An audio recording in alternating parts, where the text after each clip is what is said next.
Lane Sweet, the Adult Mental Health and Housing Manager. We are about to begin, after some technical delays, the Residential Rate Standardization and Implementation webinar.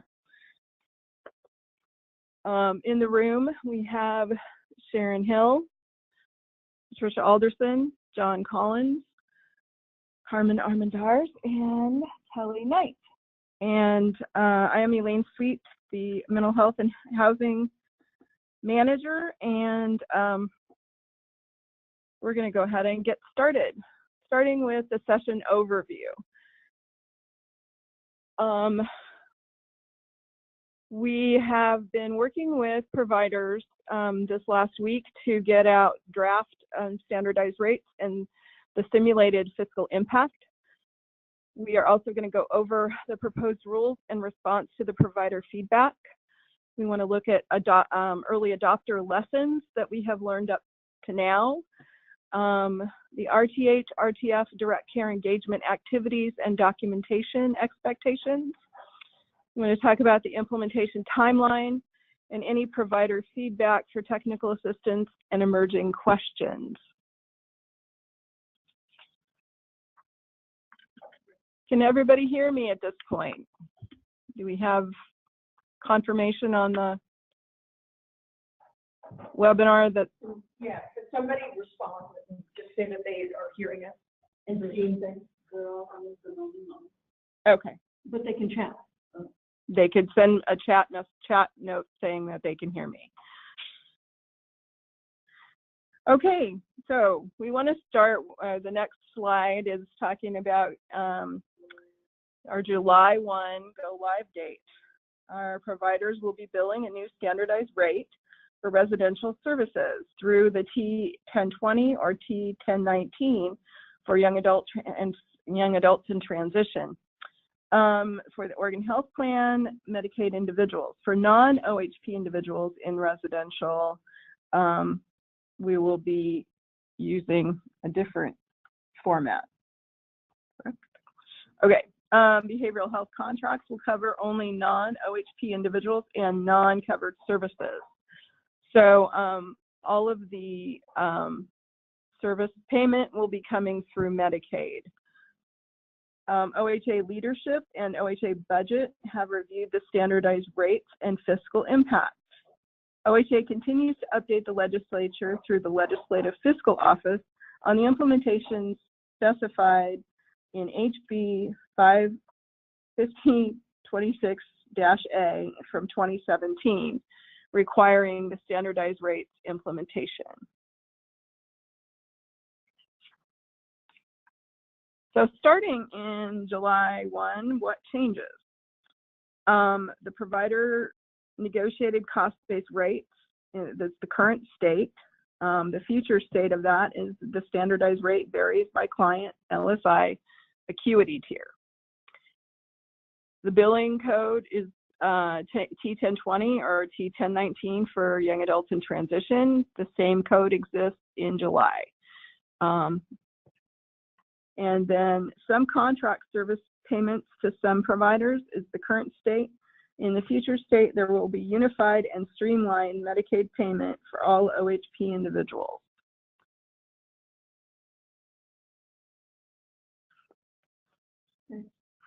Go. So for July 1, our implementation phase, this will be similar to the early adopter phase. OHA expects a 4 to 6 month implementation phase, so from July to December, as we are adjusting to these changes. So we will be working on making sure the billing of the new rates, including individual acuity, is taken into account for reviewing the staffing stability, providing training and support to direct care staff and individuals with regarding active engagement activities, and to develop daily documentation strategies. Also beginning identifying progress and measures for success. Thereafter, we're going to collaborate with our community partners and providers for best practices and additional data on emerging issues.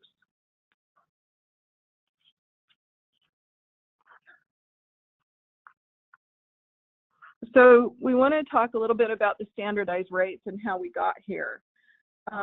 This is based on a geographic variation. There are 3 regions aligned with the Oregon minimum wage law.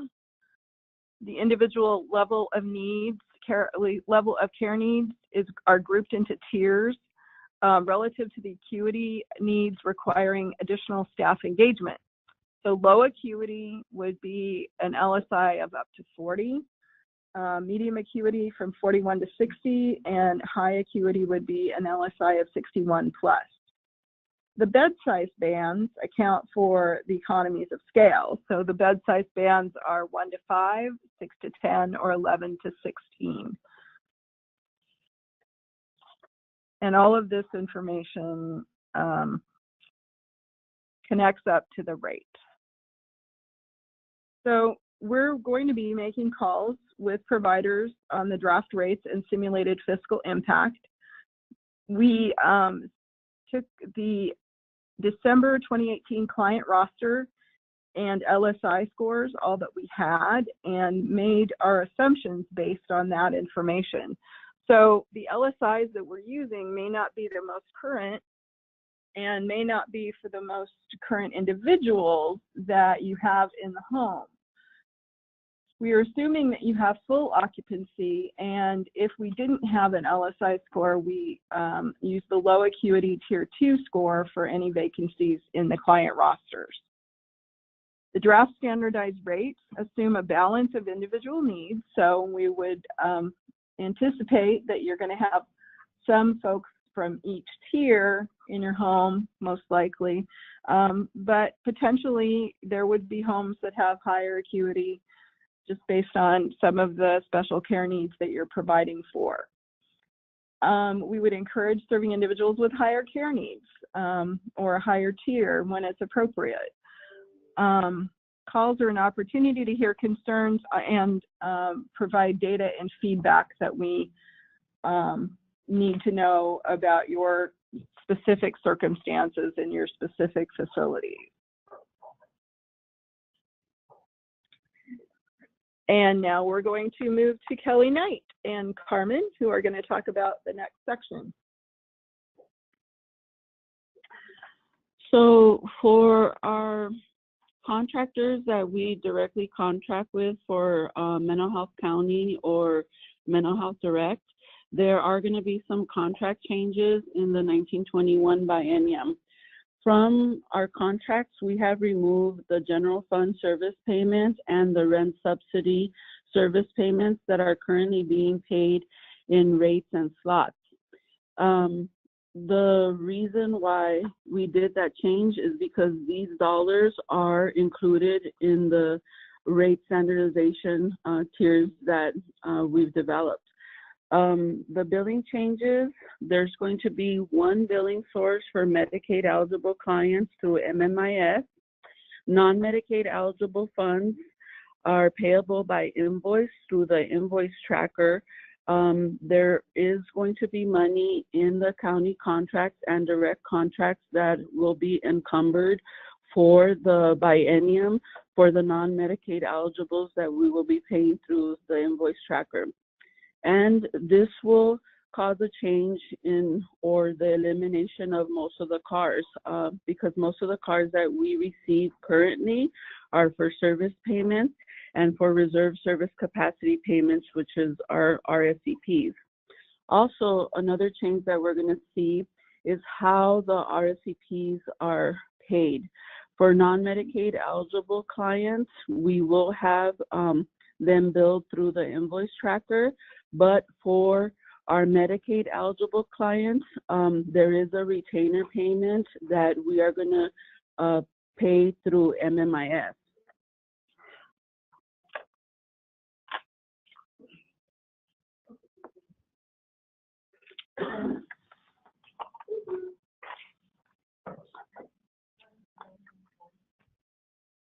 You want me to do rules?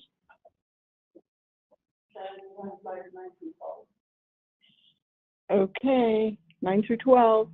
So this is Sharon Hill. Patricia, do we have any calls or questions, chat questions yet? So I'm going to go ahead and provide some general feedback on, we had some representatives, consumer representatives, provider representatives, organizational folks that were part of a rule advisory committee as a preview to proposed rules that would govern the standardization in residential going forward. That was on March 15th. So we've looked at that, taken more feedback from providers, and a number of the different issues that were raised in the advisory are the kind of questions and understanding around what do we mean around active engagement. Part of the acuity was associated with a set of average hours of active engagement per day. And so we had conversation during the rule advisory, and we'll do more of that today in a subsequent training. We also will talk about direct care and engagement documentation. Again, you're going to hear more about that a little bit later. There were questions about how we figured out what the costs were. And so we'll talk about Medicaid allowable program costs. We're going to shift the retainer payment is going to take the place of the reserve service capacity payment. So we need to work through that with you all. And then there was discussion during rule advisory around the role of the independent qualified agent, which is currently our KeyPro vendor, and how we get to the independent face-to-face assessments. And so those were kind of the general big picture questions that the RAC posed questions about and asked for more information. So just wanted to, on slide 10, juxtapose what we're suggesting as the direct care staff active engagement, which is different than any of those providers who also provide active rehabilitative treatment and services, and that they're distinctly different, and we're actually expecting with the standardized rates to do more direct care and engagement of staff with clients. And so that's the definition that we've come to here. And just as we talk, we need to keep making sure that we're not rolling that up as a part of the rehab treatment services. There are pending questions that we have not yet resolved, where now that we're unbundling the rehab per diem so that we can see there's literally a duplication of some services.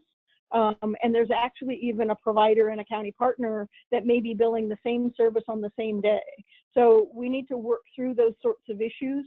But this distinction is between direct care and rehab. So hopefully that's helpful. The next piece with the Medicaid program analysts, during the rule advisory, there were a number of different ways to define what was included in the program allowable costs and what was excluded. This has been rewritten to be, this is the new definition going forward. Hopefully is a little bit clear that it needs to be Medicaid allowable program costs. And then some of those include the direct costs of meeting the resident needs. There's also allowable indirect costs. And so hopefully we've simplified that. But that was a set of questions that the rule advisory had asked about. In addition to that, we wanted to clarify, and this is also in rule, the next slide on number 12 is the costs that are not included in standardized rates. And these should be pretty straightforward. It would not include the client paid room and board, the mental health rehabilitation services. That's a separate but parallel set of services, but it's outside the scope of the standardized rate. Medical services are paid elsewhere. Costs that are incurred by related organizations that are not directly incurred for the program, residential program services, is a part of the issue where to be Medicaid allowable for the standardized rate, we literally have to show the direct relationship to the residential program service. So once administration, once other organizational costs are, those need to be excluded for it to be clearly Medicaid allowable and reimbursable. And so that then leads to the next point, which was of strong concern from providers, where the administrative costs in excess of 10% of allowed Medicaid costs, there's a cap there. We do that throughout the Medicaid programs. The CCOs, the coordinated care organizations, have a 10% admin cap. It's consistent with a federal management and budget de minimis sort of definition. So this is a piece that a number of the providers raised as a concern, but wanted to be explicit about. That's a consistent piece that we do in Medicaid program costs. And the other exclusion is program startup. So as we talk about draft rates with each of you, we will continue to have these conversations, but the cost drivers of what you provided in general ledger, how we have the third-party vendor actuarial firm help us to identify what the program costs were across the system are pretty consistent. And so again, that is already, pardon the expression, but baked into how we develop the rate. The next slides in terms of questions from the RAC were around active engagement hours versus supervision hours. And again, trying to get folks used to what this means and how it applies to what you're already doing. The ask in standardization and going forward is more engagement of the direct care staff and how the engagement hours actually should be correlated to the acuity level and the care needs of the individuals in your home or facility. So again, we're trying to give as much definition and work with you what that means going forward. I know it's an ongoing conversation with our early adopters as we implement this. So related to the engagement and supervision hours are then what we say, if it's a low acuity, on slide 14, a low level of acuity, we're assuming an average of 3 hours of active engagement daily. When I listen to my clinical colleague, Elaine Sweet, share that at a minimum, what the time that you spend in terms of folks getting up and doing their 3 meals a day and their medication management and that basic, that already accounts for that low level of acuity. And so the presumption then is if people have more needs in a medium or higher level of need individual, that direct care may be providing more services or more time to engage, or clients may be at a place where they're not wanting to engage and it takes more creative effort on direct care staff to build that trust and move folks forward. We're working through that, and we are understanding of the work we're seeking from you all, and that none of this happens overnight, and it's individually specific. And we really want to continue to stress that this is a calculation of, if you categorize needs and you talk about an average set of hours, it's a guideline about what the expectation is, so that we can work with our individuals and the needs that they present. So hopefully that's understandable. It is a recurring question as you all will work through it, and that's part of the reason why we're looking at the full implementation, taking a period of time for everyone to get familiar with how this works, how you work with the clients, what kind of services you're providing, and really it's a learning and a collaboration between all of us. The next slide is really around what we're doing to measure the acuity and who measures it. So for the rate standardization seeking federal approval, and for this to be according to actuarially sound principles, we're looking for independent data like you provided on your costs through the general ledger, the independent data of the Bureau of Labor Statistics research that the vendor did for us in terms of rate development. And then we're looking for the independent assessment of an individual's needs. That would be our independent qualified agent. In the absence of that, when we have not yet gotten an LSI score or an acuity assessment as they discharge from the state hospital or transfer, we are hoping that we'll recognize the assessment performed by a community partner. And we've already done some analysis with our Optimus vendor to actually see that there's a comparability that's, what, 2 or 3 points difference, 3. But generally, the reliability between both the IQA and community partner LSIs has not been dramatically different.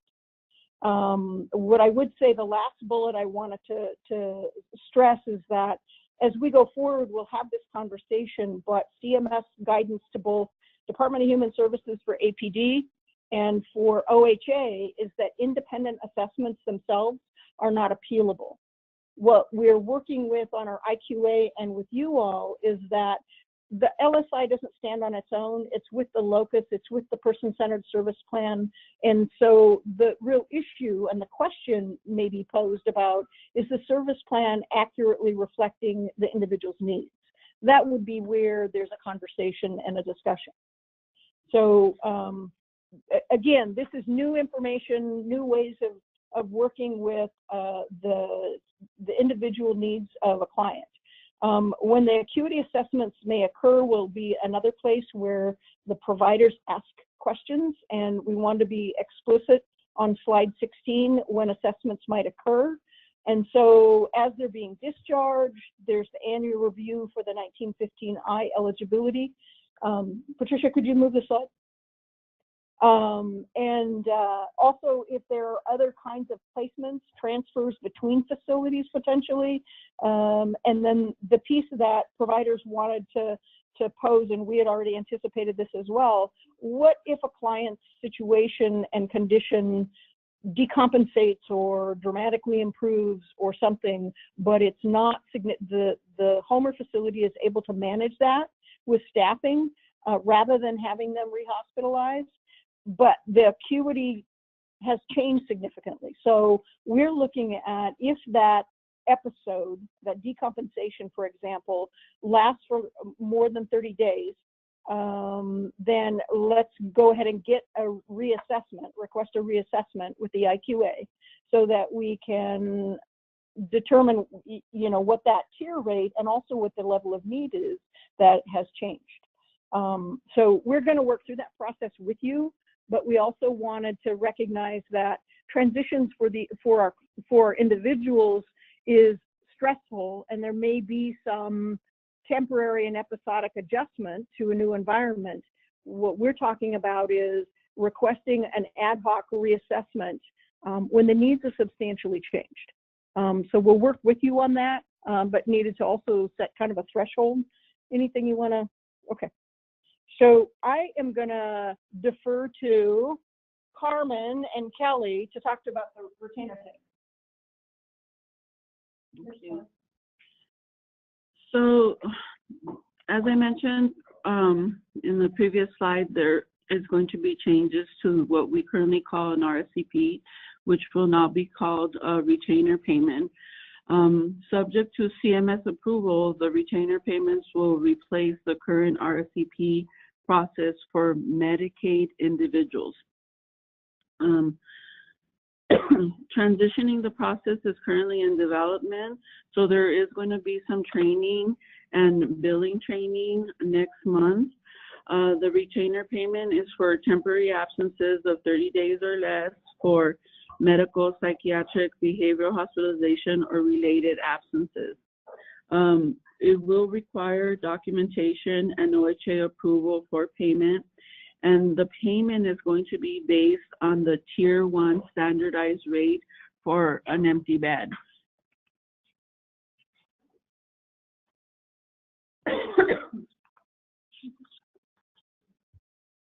And then we also have complementary to rate standardization. We plan to create a system for monthly reporting for providers that would give us better information on what's going on in the programs regarding referrals, admissions, transfers, and discharges. This system is still in development, and there will be training to follow.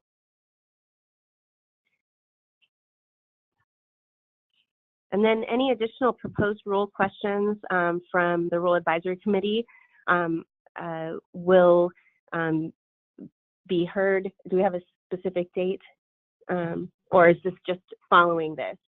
If we can get feedback by the end of April, Okay. we'll send out this slide deck and get some feedback so that when we formally have them proposed and submitted to the Secretary of State, the providers will always have the opportunity of the formal public hearing where they can submit their concerns, even if they've raised them previously, to be on the record. And so that public hearing will be that week of June 21. Okay.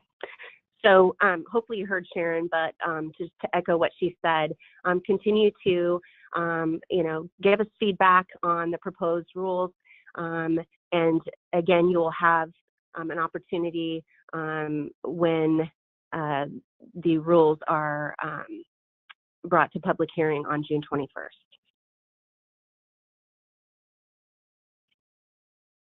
So some of the things that we would like to share with you regarding lessons learned from our early adopters. What we have been doing is having monthly calls with our early adopters, and they have informed us that the client and the staff engagement has increased.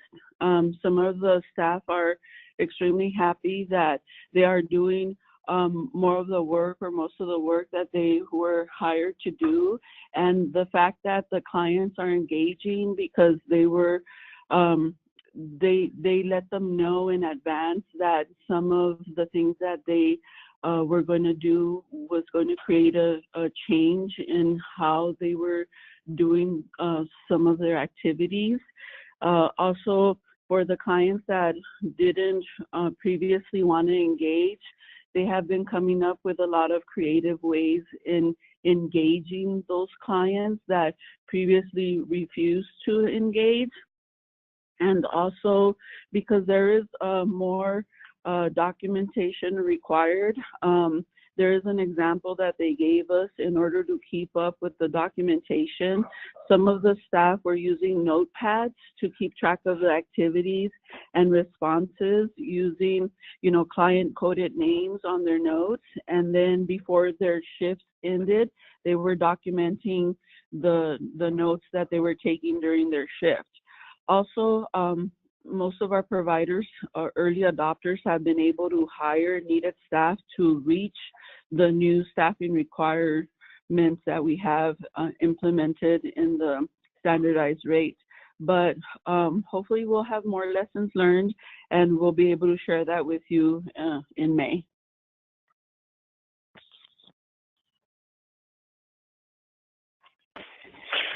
All right, this is Michael Oyster from HSD. I want to talk a little bit about the golden thread, because this really supports the process of supporting the billing that you will be doing. Now, it's pretty typical for the golden thread to be began at the assessment and go through the treatment plan and the documentation then from the agency. However, I really want to back us out a couple steps. Really, the golden thread begins at the person-centered plan, which is provided by the IQA. That person-centered plan then flows into the evaluation of the person's needs through the LSI. That then feeds into the assessment of the program and into the service plan of the program. That allows then for the daily documentation. OARs have previously stated the documentation should be at least monthly, which is true, but in order to support these kind of billing codes and services that we're expecting from them, really, documentation must be daily. And in direct relation to the service plan, the assessment that's based on the LSI, it's really all about the person-centered plan. So really, that's how this is tied together and supported, so that staff are documenting client progress, and it's all related back to that person-centered plan, which is really the center and the direction of the person's treatment.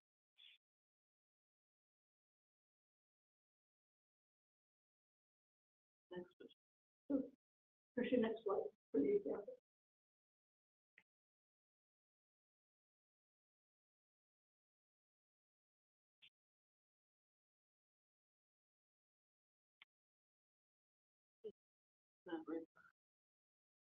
Michael?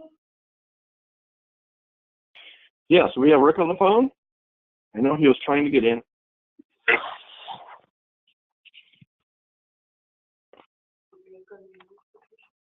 Well, until Rick joins us, I can continue on here. There's a couple examples that help to support this kind of documentation process, and one of those here is Joe's example. Joe, on his LSI, has identified that meal preparation in support of his health and medical conditions is important, and he needs to develop skills to be able to do that. Documentation in the shift says that Joe helped make dinner. Now this is a generally typical kind of note and innocently done. However, there could be better ways of doing this. Helping to make dinner doesn't really sound like a skill that Joe is developing. He is more of like supporting staff. It should be more like Joe has identified what steps are involved in making spaghetti. He has learned how to measure the spaghetti and how long it is cooked, and he's learning how to warm up the sauce both on the stove and in the microwave. See, that's very much more centered in where is he at, what has he learned, and where does he still need to go. Let's go ahead and go to sample number 2.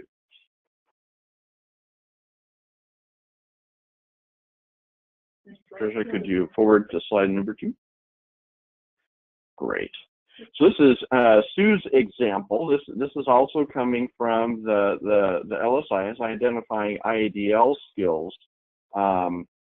around cleaning and maintenance of her environment. Now the example here is a graveyard staff generally cleans, and so there's really no progress on developing household cleaning skills. Again, this is pretty typical for a lot of cleaning to go on during the graveyard shift and the such. However, there can be some wonderful opportunities for Sue to learn how to clean particular parts of her room. Everything from doing laundry, changing bedding, organizing during the day. She can clean the windows, and this is all just in her room. She can also do particular cleaning skills that she needs to be able to live more independently, such as cleaning the bathroom. So that, you break that down. You clean the sink, you clean the mirror, you clean the toilet, you clean the tub.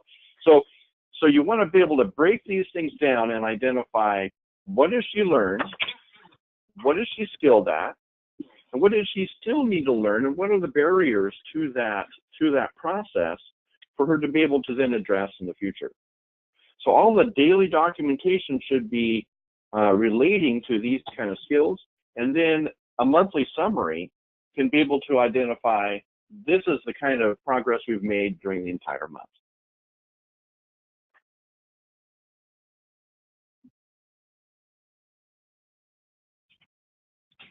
Thank you, Michael. We're going to shift to the implementation timeline starting July 1. So in January through June, we had started the early adopter phase. So these were 10 providers who began this process with us. And during this implementation time, we've had provider calls on the draft rate documentation and training, and just talking about what we've learned so far. Starting in May through June, we're going to be looking at the rates, billing, training, and then early adopter lessons. We're going to go ahead and roll out the provider reported capacity data reporting, finalizing the rates as of May 31st, and the rules hearing the week of 6/21, so the week of June 21. And then July through December, we're anticipating that the contracts will be in place, only contracts for non-Medicaid will be invoicing now. We're going to coordinate interim payments if CMS approval is delayed, and there will be technical assistance on engagement and documentation.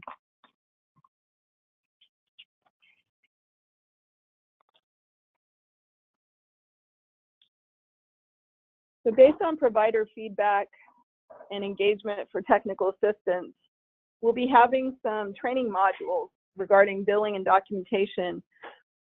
What else?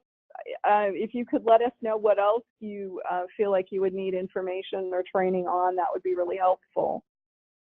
We want to have information and feedback about capacity reporting. We want to monitor for capacity and financial claims to make sure that you're getting the full payment as required. And then what are the best practices and how to share those across the system. We want to provide technical assistance pathways through questions and answers through email, webinars, and direct site visits. And then, Sharon, could you speak to the OHA HSD escalation process? Sure. One of the expectations that we want to do here as we standardize rates is to ensure that continue to ensure client safety and improve the outcomes for the individuals, but also ensure that we have a stable residential system. And so we're going to look at a number of different markers and also seek your input around monitoring people's fiscal, monitoring whether we're able to improve the flow of the referrals so that vacancy isn't an issue, but also just whatever those kind of sentinel events are that we should look at. We want to have a process so we can respond to you all quickly, to clients quickly, for any kind of safety issue and stability issue. The other piece we'll do is we're creating the internal processes for the kinds of appeals and discussions we need so that we can be as responsive as possible as we try and improve the system for all of us, and particularly our individual clients. So that's it. Apologize that it's amorphous, but we want to be as available as we can. So some of the measures for success that we're going to be looking at include the residential capacity stability, including potentially full occupancy. We want to look at individual engagement and progress. So are people engaging more in activities, and are they looking at, is this helping them to potentially move to another setting, or is it improving their ability to function in the community? We want to engage facility and the staff. Is it in increasing the stability and engagement of the staff? Are other measures of success. So I just wanted to encourage folks, this is Sharon, sorry, I tend to run around the room. If you have questions, two different things. There's a chat box on the right side of your webinar. Send us a question. If we can't get to it this morning, we will include it in the question and answer. What I already have is there are a couple of early adopter questions around payments and that sort of thing.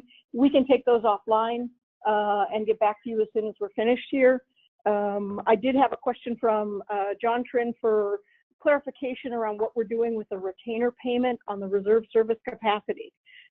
Because we are seeking federal approval, the feds describe what you all are very familiar with as an RSCP payment as a retainer payment.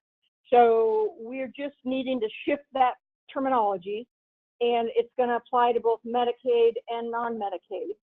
On the Medicaid side, it won't be the T1020 code. What we're doing is creating a separate code that can go through the regular provider prior authorization process and use the same documentation that you submit for a CAR currently, a contract amendment request. So we're trying to make it as similar as possible, but to be able to drive it through the MMIS as a separate claim. So it won't be in the T1020, but the valuation of that tier 1, and now that we've sent the rates out to everyone now, and you can look at that and see what that means for that particular facility or home. And we will, as soon as we get the code set up in the prior authorization process, we'll be working it through the early adopters and then do the training for everybody. We'll do a billing training around how to use the rates in May for all providers. And hopefully by then we can start talking about how to actually do the code for the retainer payment. So do you see another question, Patricia?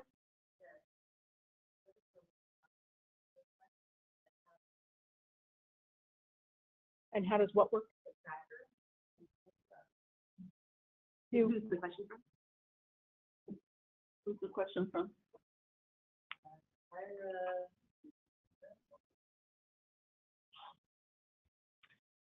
Okay, so I'll try to best answer the question regarding non-Medicaid limits and the invoice tracker. So since 15-17, we've actually been working through a SharePoint web-based tool for all non-residential services that are not Medicaid covered or for individuals without Oregon Health Plan. So in most counties and with some of our residential providers that have direct contracts, everybody really is pretty well versed in how the invoice tracker works. And so we'll probably have to have offline conversation specific to who is asking that question. But we are developing some forms, updating procedures, and there'll be much more to come on how to engage with the invoice tracker for non-Oregon Health Plan individuals. So no worry, we will get you all up to speed, especially in areas where you don't have the experience of the last almost 4 years doing this kind of billing. And we'll be doing more training. Yes, I mean more training and technical assistance to come.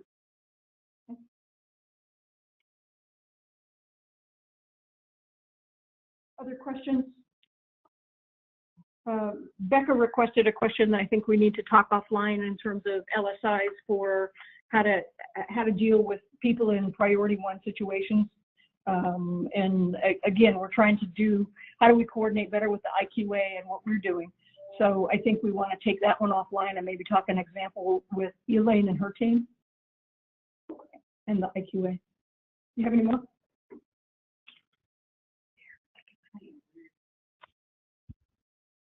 The other piece, in addition to the email for any questions, would be to check back, and I will send, when we send the slide deck out to you all, I'll remind you about the rate standardization website that's a part of the OHA website. There's a page there. We will put the slide deck there. Any of the information that we do, we continue to load it there. So that's a good reference point as well, and I just forgot until this morning to put it on the last page.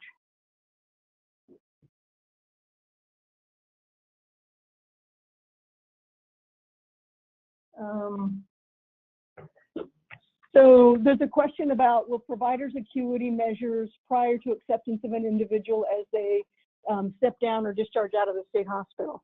This is a body of work that we're trying to streamline. I know Michael Oyster for civil and the forensic team with Elaine and Anna Dyer are working with the state hospital for discharges. And we're trying to coordinate how we could ensure a recurring rater reliability sort of activity at the state hospital that would provide that kind of opportunity. Right now, it may be that you wait until somebody is actually in a facility. So we know that we need to bridge those gaps. in the interim, we're looking at the provider working with the community partners for those temporary assessments. So back to that individual acuity, who gets to do it, what we want to rely on. Ultimately, we want to have our IQA able to provide timely assessments and a coordination with the state hospital assessment. And we are building toward that. In the meantime, we are going to continue to lean on you all and your community partners to be able to provide those assessments. So we will continue to work on that, and that certainly will be a discussion that we'll have as we work toward implementation, but also proceed thereafter to improve all of that and that responsiveness, because this is so important to make sure that the person-centered service plan and the LSI are an exchange between you all and the IQA as well. Any other questions? Okay. I should just stay over here. What is it? Will the rate adjustment help bring in revenue for additional unlocked community residential settings or other community outpatient supports? It's not our understanding that we're necessarily able to generate more revenue out of the rate standardization. We're trying to stabilize and raise up the base of the rates for all providers in the residential system, the RTH, RTF. And I don't know if that's a piece that I believe Elaine and folks in adult behavioral health are developing those pieces around the Oregon Performance Plan and the other kinds of home and community-based activities. That's a major initiative for us. Elaine, did you want to? They aren't related is the thing. And so we'll take that offline and understand your question more. But the rate standardization is really specific to standardizing and stabilizing rates across the system.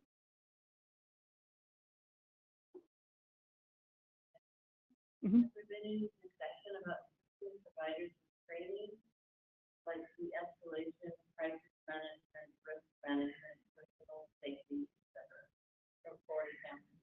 Okay, and that is actually one of the questions here, is to continue to understand what are the kinds of things that we can help you with from OHA in terms of training around the billing, how to work better with what we're doing in terms of creating the independent assessments and the transition that both forensic and civil is working on. One of the pieces that we're going to look to U.S. providers and community partners in the associations is how do we facilitate collectively, and we're certainly happy to be a part of that, to have conversations around what kind of training you all need to share or engage in and that sort of thing. And I would have to look to someone in behavioral health in terms of what other training we provide. But I believe that that's kind of how do we do best practices, how do we set standards, how do we share tools and different ways of doing documentation. And not all of that is really OHA. We want to leave you to your operation and the sharing of information across the system. And so we want to be a partner in that.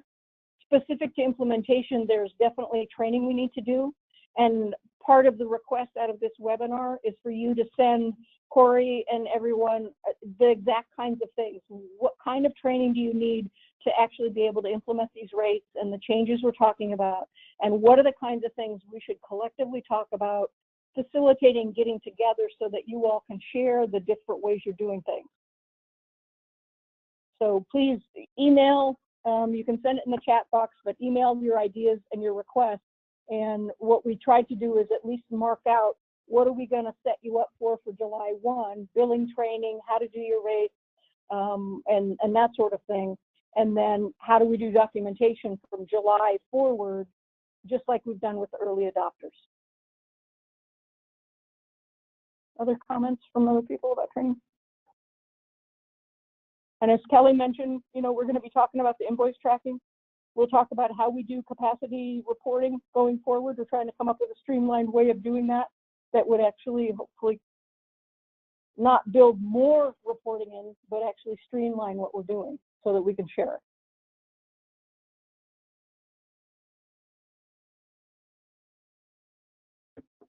Other comments or questions?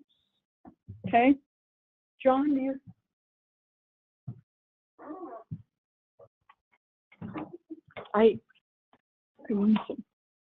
If both the retainer payment as well as the vacant bed payment are both billed at Tier 1, is 30 days still the maximum number of days for retainer payment? How should a provider bill after 30 days when the client is still in the hospital, and does this affect a client's placement?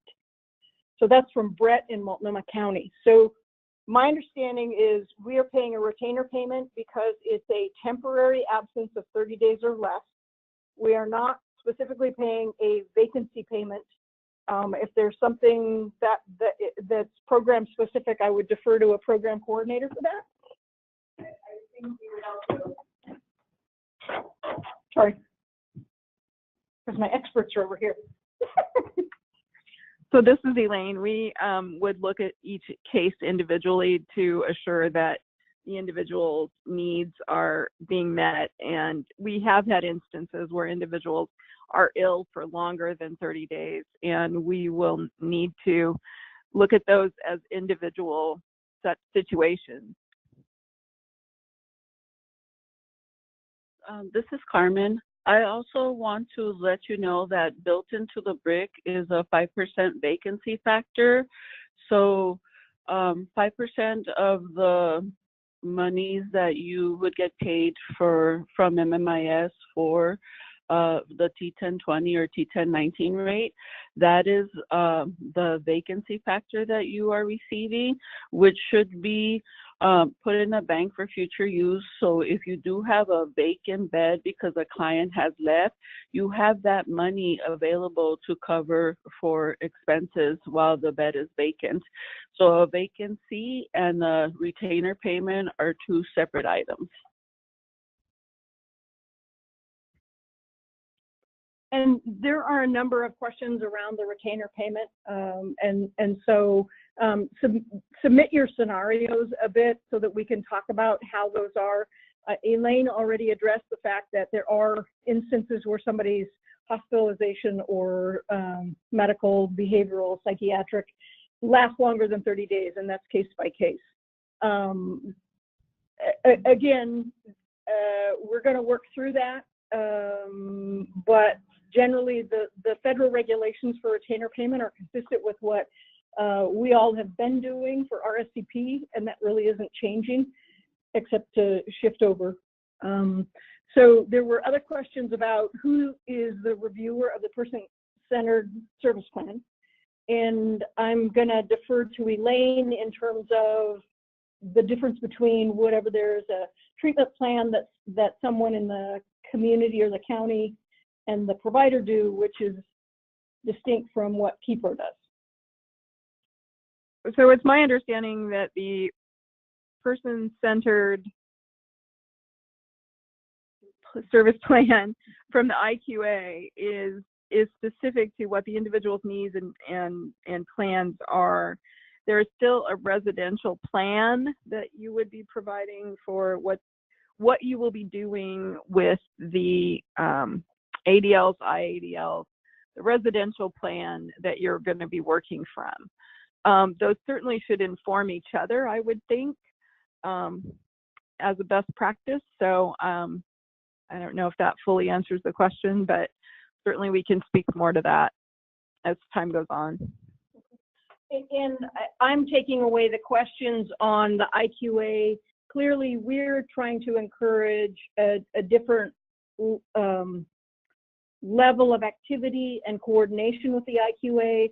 So we will continue to work with them, whether it's KeyPro or someone else, so that it meets the needs of what we're doing for the individuals operationally and the coordination. So currently it's KeyPro, whoever the IQA is, and however we want to improve the system going forward, we're going to want to have a session where we talk about that. And that's probably not going to just be one, that's an ongoing dialogue that we need to have. There was a question that folks wanted to revisit the non-Medicaid contract changes. I didn't know if you wanted to, we could skip back to that slide, or if you wanted to just reiterate what the non-OHP, what's happening in the contracts again? And this too will be probably a separate session. So we'll just start putting some modules up and work through these. So just to reiterate what's happening with the county contracts and the direct contracts with specific providers is that the general fund payments for service payment and for rent subsidy are being removed from general fund because those dollars are now included in the new tiered rates that we have developed for the standardized rates.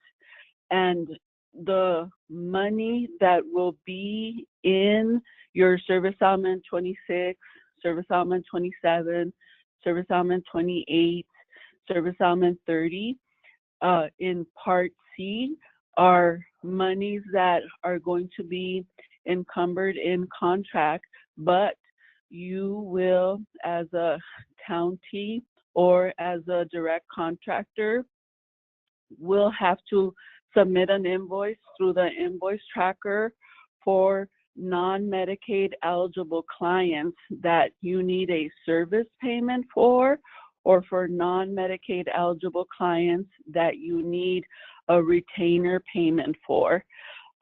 This is going to help streamline the process and get money out quicker to you, because currently what the process is that you submit a CAR and then every 6 weeks I develop an amendment to the county contract, and then the county amendment goes out to you for review and signature, which you have 60 days, and then it'll come back and get signed and executed. And then I forward the financial information to financial services, and by the time you get your payments, 3 or 4 months have already passed. So by using the invoice tracker through SharePoint, you will be billing 1 month behind, and you will be receiving your payment a lot quicker. So hope that helps. So as we wrap up here, somebody had asked about technical assistance. And at this juncture, we are continuing because we've worked this whole piece as a team so that we have, it's interdisciplinary in terms of what we're working on. We are going to continue to ask you to send your questions through the mental health residential transition email box that's the last slide on the slide deck. And what I do is then triage that out to the team, or if it's a specifically clinical question, out to the clinical folks, make sure is it forensic or civil, or and that communication is all there. So we're going to continue to use that as the first step in terms of, especially while we're doing all these different modules and things. I think we're going to have a lot of information exchange over the next 8 to 10 weeks, and then certainly beyond July 1, we're going to keep doing this as we're working through it, but want to make sure you get enough information to be prepared for July 1 and beyond. So I actually, really, we have a bit more time, but I think from a question standpoint, please drive them to the email. And anybody have last comments before we wrap up today? We appreciate everybody's time. If you haven't already talked with us about your draft rates, we will be in touch. They are draft rates, so that we are in fact taking feedback from people, working through a number of areas where there may be more data or exchange of information. We will then have, I expect, a webinar that week of the May 13th. As a follow-up, we will have sent the information to Optimus around the draft rates so that we can finalize by the end of May and publish. We've already talked to you about the proposed rules process. All of these things are moving forward to a July 1 implementation. So we will be talking numerous times, and please email any questions or concerns, and we'll work it through the team and get back to you. Thank you all.